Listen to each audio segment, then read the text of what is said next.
جنت کې ځان ته خاص منزل جوړوي. هغه منزل خاص د دغه چا دپاره دی چې د مسلمانانو ترمنځ د صلح کړې ده. لکه زموږ دغه د نن ورځې ملګرو علماو چې دا صلح کړې ده،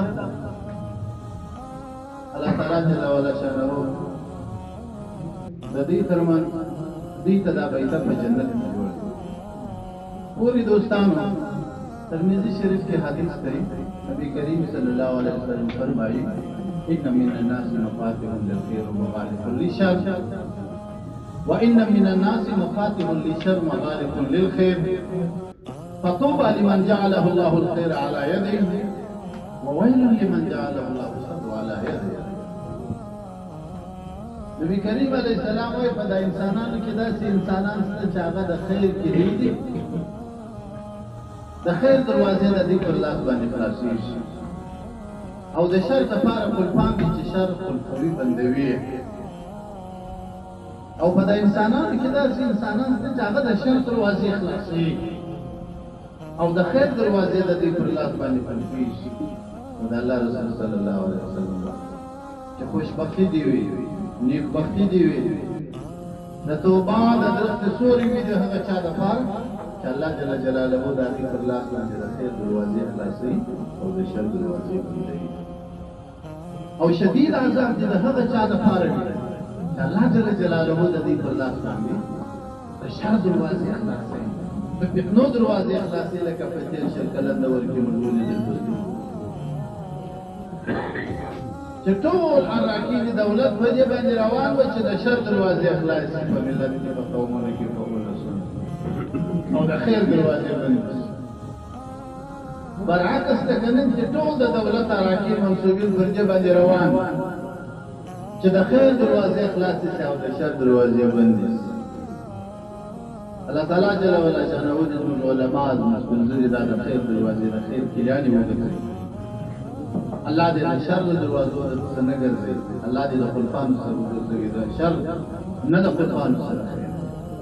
راسي دوستان، الحمدلله نن په افغانستان کې یو داسې نظام راغلی دی، خلک وایي ازادي نشته، ازادي په دا معنی چې توحید نشته، کول نشته، عزت نشته.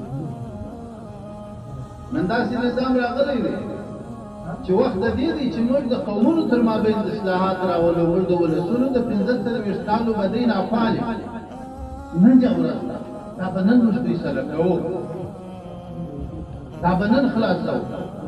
په هر ولایت کې چې د قومونو ولسونو تر مابین مشکلات عام طور موږ د علماو مسله دا سپینځورو ته وایو چې د خدای په خاطر مور ته کښېنئ، نظام ستاسې شاته ولاړ، رئیسان ستاسو شاته ولاړ، مجاهدین ستاسو شاته ولاړ.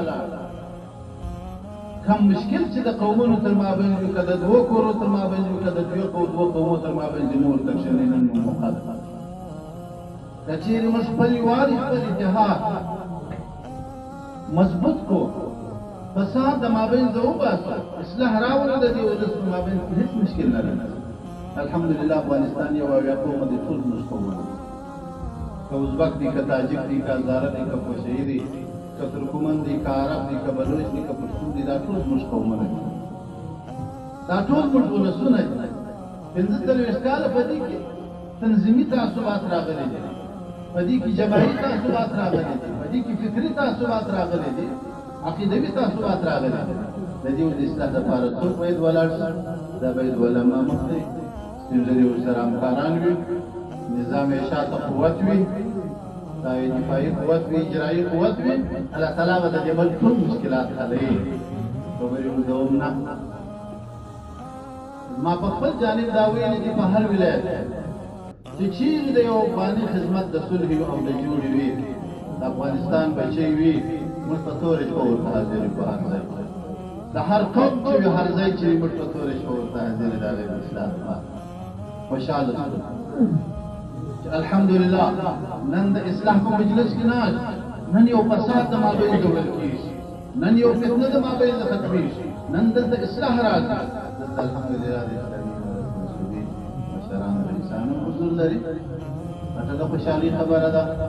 الله دې زموږ علماو ته توفیق نصیب ورکړي، الله دې زموږ ټولو مشرانو ته فکر د یووالي ورپیدا فکر د جوړ د دې ملت ورپیدا فکر د اتحاد د دې ملت ورپیدا الله دې زموږ ملت نور دغه مو وسات الله دې نور د انقلابونو وسات الله جل جلاله دې د امن را باندې قائم او دایم ولري دا مې توصیه ده دوستانو د یو عالم په صفت باندې چې سپینځل یو عالم بنکشینی د 15 کالو چې سنافالي دي دا به ټول له منځه وړي دغه به زموږ ستاسو وظیفه د علماو د سپینځلو دا به په ګډه وو دغه وعده به سره کوو واخر دعوانا الحمد لله رب العالمین